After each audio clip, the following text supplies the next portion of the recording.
Today we're going to be replacing the struts on this 2005 GMC Yukon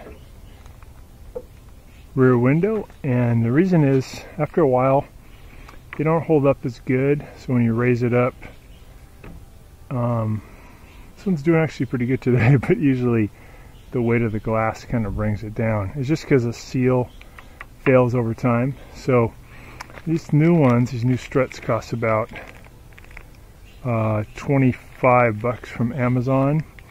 It looks like it's going to be a pretty easy repair.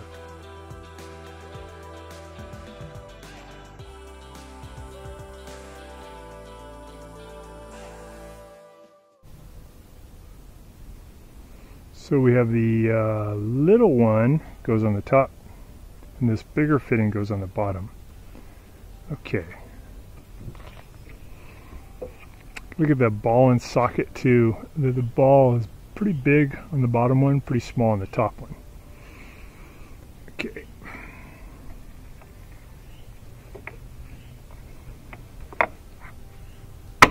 So just smack that in, locks it in. This one, similar. Locks it on. Okay, that one's done. We'll do the other side.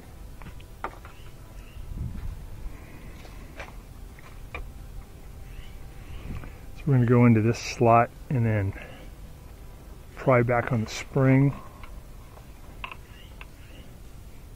That one came off. We do the top one. Similar.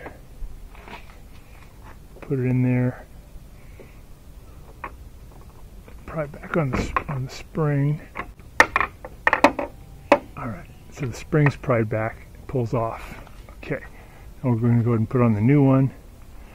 So the new one has enough resistive force where just by itself it's able to hold up the whole thing, but with two it's be really solid. Even if there's like a strong wind, if you have that window open, it's not going to fall.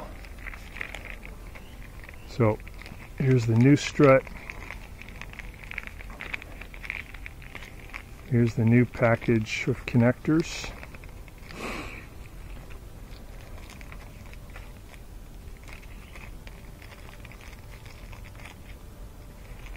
Go, and we're going to go, the smaller one goes on the top, just thread that in, and then bigger one goes on the bottom, thread that one on. Alright, put that into position, socket over the ball, give it a little thunk, locks it in. And do the top one. You don't have to use your hand. You could use a hammer, or in this case, we just pushed it on. And there we go. We have way more resistance now, and that's because the seals are new. So that could probably last another 10 years before we have to replace it. Yeah, there's a big difference now in the feel. So if I let go, the thing just goes up on its own. Very cool.